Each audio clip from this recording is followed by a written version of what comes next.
Ancien Testament.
Caïn et Abel.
Trois lunes se sont écoulées déjà depuis qu'Abel est parti dans la vallée. Il devrait être revenu depuis longtemps. Je suis inquiet. Les neiges ont complètement fondu. Même sur les sommets, son troupeau pourrait paître tranquillement ici.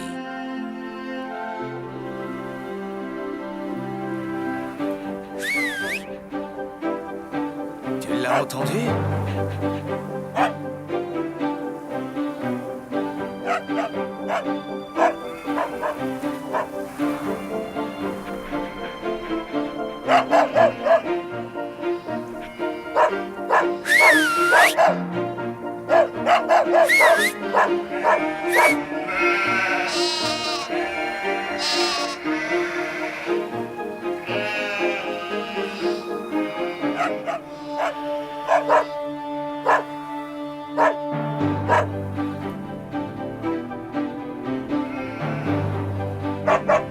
Abel est revenu, je te rends grâce au Seigneur.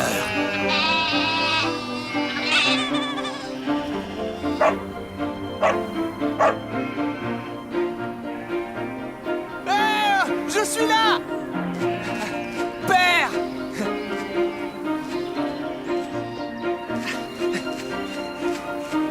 Père, vous êtes là, enfin! Oh, Père!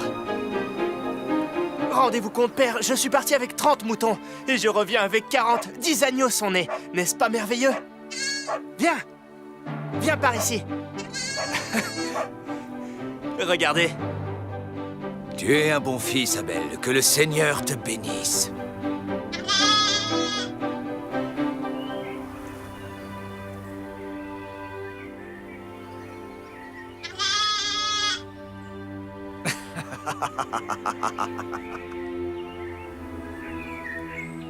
Allez, va retrouver ta mère.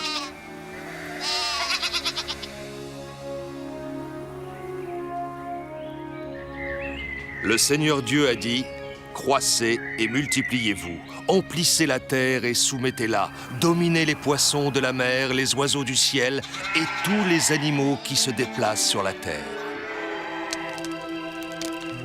Quant à toi, femme, je multiplierai les peines de tes grossesses, et tu enfanteras dans la douleur. Et toi, l'homme, tu gagneras ton pain à la sueur de ton front, jusqu'à ce que tu retournes au sol dont tu fus tiré. Car tu es poussière et tu retourneras à la poussière. Et Adam obéit. Il s'unit à Ève, sa femme, et il affronta avec elle les difficultés de la vie. Ève lui donna 2 fils. D'abord Caïn, puis Abel.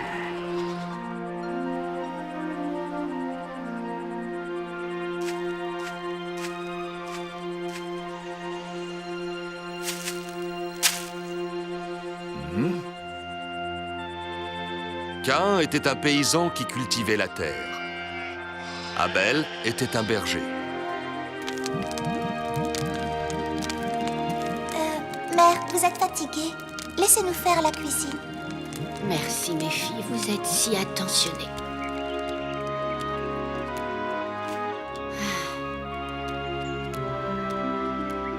Dis donc, toi! Je t'ai déjà dit 1000 fois de ne pas traverser mes champs. Quoi? Occupe-toi de tes moutons et évite mon blé. Même si tu dois marcher 2 fois plus, ne passe pas dans mes champs. Caïn, tu as perdu la tête? Tu n'as pas entendu la voix de notre père qui vient de nous appeler? Oui, je l'ai parfaitement entendu. Au lieu de travailler et de se fatiguer comme moi, il reste tranquillement assis là-bas, sur ce rocher, et il raconte qu'il parle avec Dieu. Ce que j'aimerais savoir, moi, c'est si Dieu l'écoute, lui. Est-ce que Dieu lui répond? C'est ça que j'appelle avoir une conversation avec quelqu'un. Mais en fait, il est devenu paresseux depuis qu'il a 2 fils qui font tout le travail à sa place. C'est un prétexte pour ne rien faire. Abel! Venez, mes fils. Il est temps de préparer nos offrandes au Seigneur notre Dieu. Très bien. Passe cette fois-ci. Mais la prochaine fois que je te surprends dans mes champs, je te tuerai. Tu es prévenu.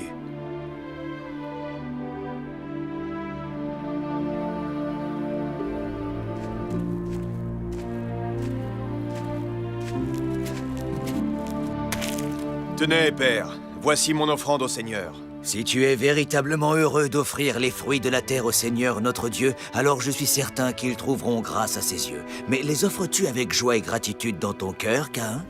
Évidemment que je suis heureux de les offrir au Seigneur, même si j'ai dû faire de gros efforts pour les apporter jusqu'ici.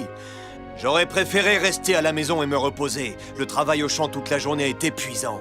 Il faut qu'il en soit ainsi. C'est la volonté de Dieu. Oui, mais pendant que moi je m'éreinте dans les champs, vous ne faites rien d'autre que parler avec lui, tranquillement assis sous un arbre.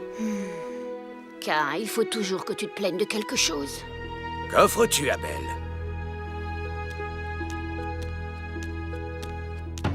Le premier-né de mes agneaux.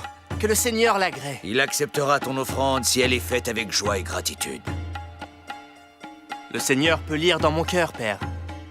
Il sait qu'il déborde de joie et de gratitude envers lui. Béni soit le Seigneur Tout-Puissant. Béni soit le Seigneur sur la terre comme au ciel. Partout et toujours. Que son nom soit béni. Qu'il soit béni.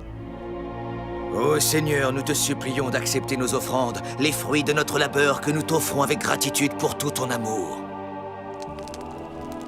Où est Caïn? Encore au travail. Cela plaira au Seigneur.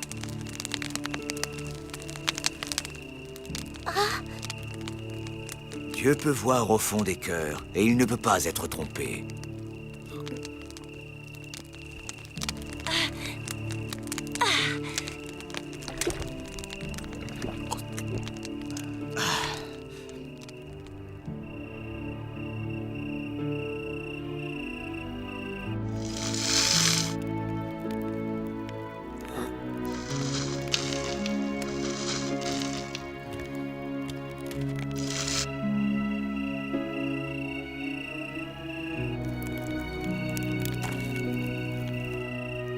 Caïn, mon fils, es-tu là?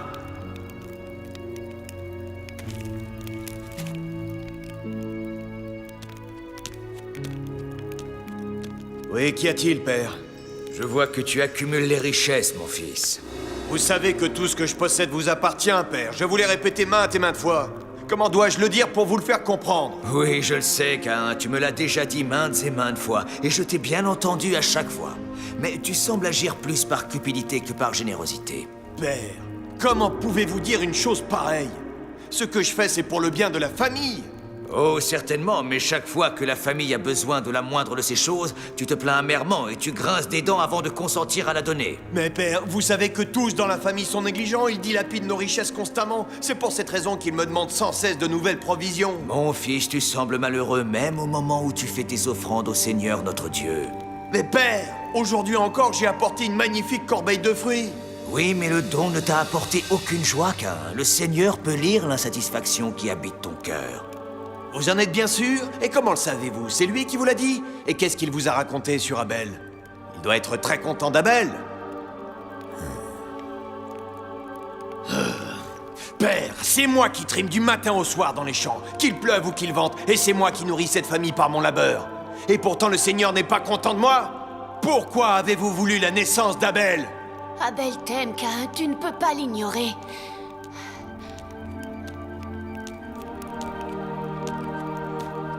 Il loue sans cesse ton travail dans les champs. Il a pour toi une admiration sans borne. Rappelle-toi que tu es son grand frère, tu es l'aîné de la famille.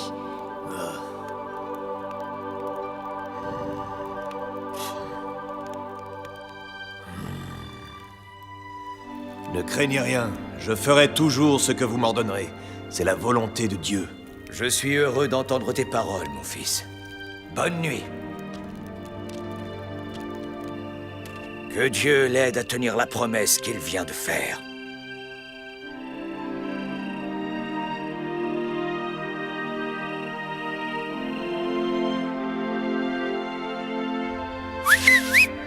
Venez, venez!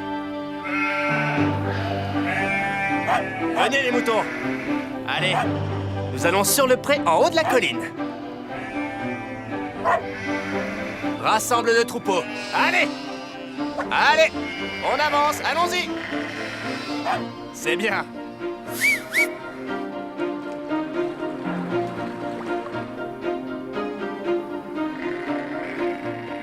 Père?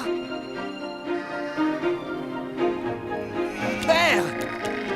Je ne m'attendais pas à vous voir avant ce soir. Qu'est-ce qui vous amène? Abel, je voudrais te parler à propos de ton frère Caïn. Vois-tu, à l'intérieur de son cœur, un serpent le tourmente. Mais il t'aime. Oui, je le sais. Mais je le traiterai toujours avec le respect qu'il mérite, père. Je vous en donne ma parole. Tu es un bon fils, Abel. Puisse Dieu répandre ses bienfaits sur toi. Va. À ce soir, père. Au revoir.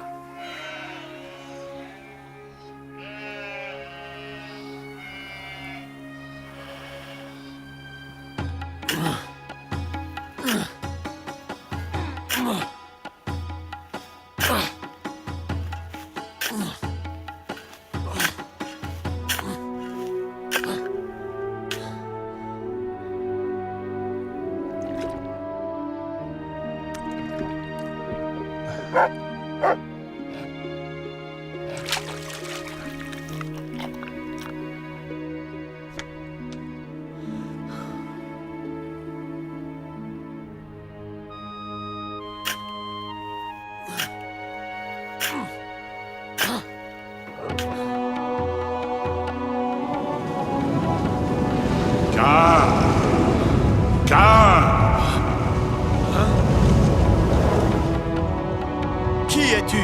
Où es-tu? Tu sais qui je suis, Caïn, et je suis partout. Oui, tu es le Seigneur. Tu as parlé avec Abel. Pourquoi me le demandes-tu? Qu'est-ce qui t'inquiète? Je n'ai nul besoin de parler avec lui. C'est avec toi que je veux parler. Tu es celui dont la conduite m'inquiète. Alors parle, Seigneur. Pourquoi ton visage est-il toujours triste? Je ne sais pas. Oh oui, tu le sais. Change ta conduite et recommence à sourire. Le mal t'attend en embuscade. Tu dois le combattre et le vaincre.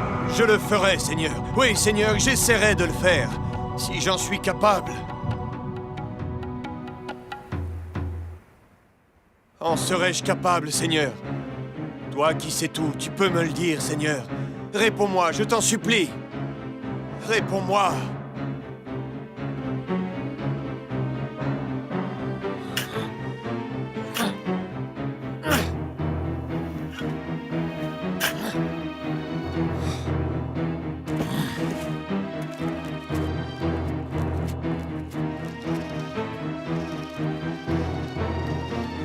Et ça en tournant.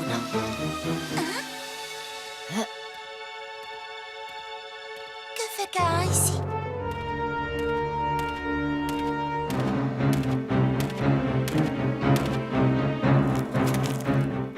Il a l'air très en colère. Où est Abel? Nous ne l'avons pas vu, Caïn. Mon fils, tu as la soif du sang dans les yeux. Que fais-tu avec cette massue à la main? Mère, vous n'avez aucune raison de vous inquiéter. Vous avez toujours craint que je sois jaloux de lui. Eh bien non, je ne suis pas jaloux de lui. Je veux simplement lui parler.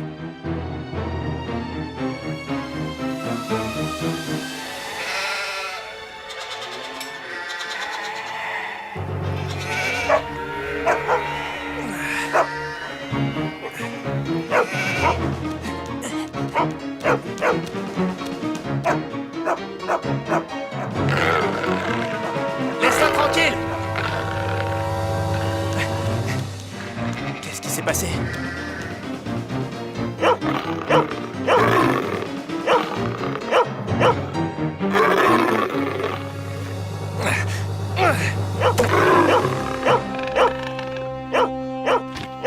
Allez, file!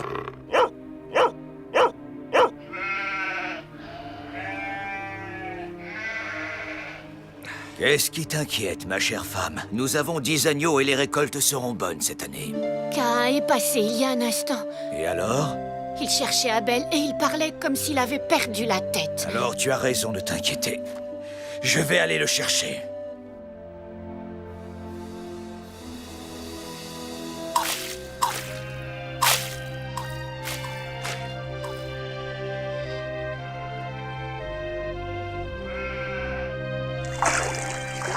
Il faut que je te parle, mon frère. Caïn, tu ne vois pas qu'il est occupé à la traite? Vous deux, les filles, vous pouvez terminer ça sans lui. Et quand vous aurez fini, rapportez le lait à votre mère. Elle a déjà allumé le feu sous la marmite. Oui, finissez les filles. Pendant ce temps, je vais voir comment je peux aider mon frère.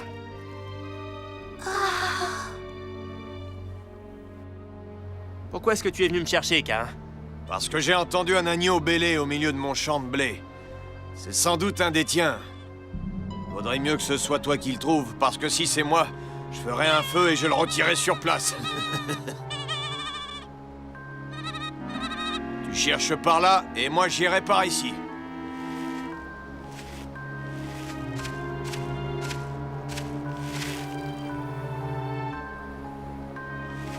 Où es-tu? Où es-tu? Ah, te voilà enfin, mon petit agneau. Je vais te sortir de là tout de suite, espèce de garnement. Je me demande qui t'a attaché là. Qui a bien pu faire ça? C'est moi, mon très cher frère. Ah! Ah!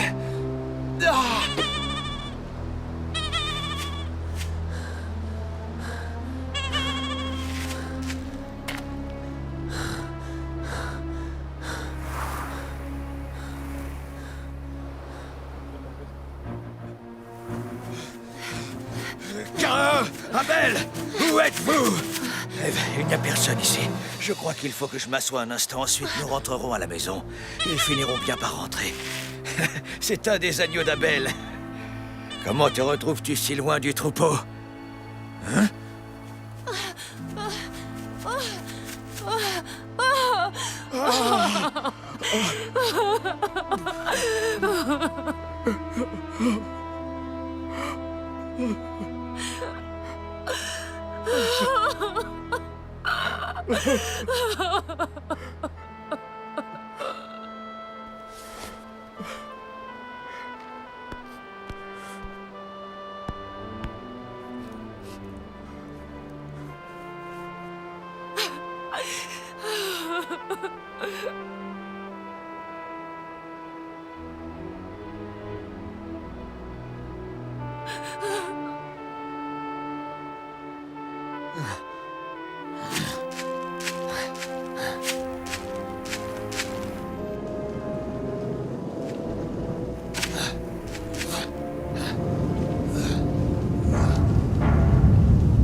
Tu reconnais ma voix? Évidemment que je reconnais ta voix. Tu es le Seigneur. Pourquoi est-ce que tu m'appelles? Dis-moi, Caïn, où est ton frère Abel? Je sais pas. Suis-je le gardien de mon frère? Qu'as-tu fait, Caïn?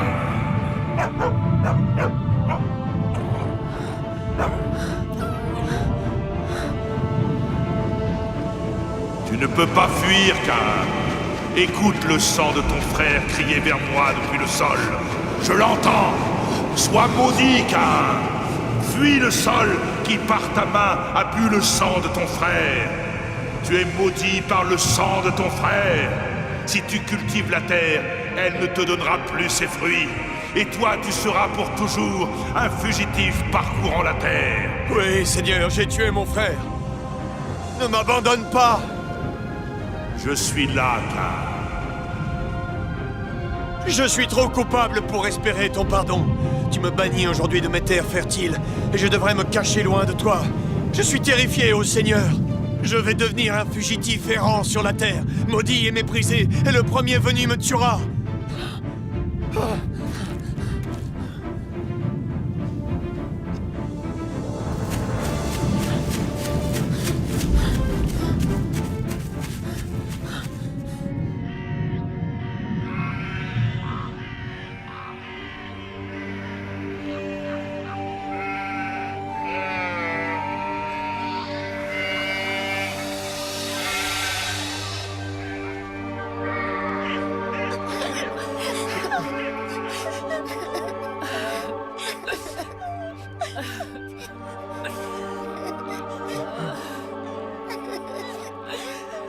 Seigneur, que nous est-il arrivé? Qu'est-il arrivé à mes deux fils? Aide-moi à comprendre ce que seul je ne peux comprendre. Seigneur! Le frère a tué le frère, Seigneur. Je sais qu'Abel était cher à ton cœur, mais j'ai perdu mes deux fils et je suis submergé de chagrin. Et maintenant, le sang d'Abel doit être lavé par le sang de Caïn. Celui qui le rencontrera devra le tuer pour que justice soit faite. Non, Adam, telle n'est pas ma volonté. Mais alors il devra vivre avec ce péché pour le restant de ses jours. Seigneur Dieu, c'est une peine plus terrible que la mort. Il ne trouvera jamais la paix. Quiconque tuera Caïn, ma vengeance le poursuivra 7 fois. Ton fils parcourra la terre, solitaire et misérable, jusqu'à la fin de ses jours. J'ai marqué son front d'un signe, afin que ceux qui le voient sachent qu'ils ne doivent pas le frapper.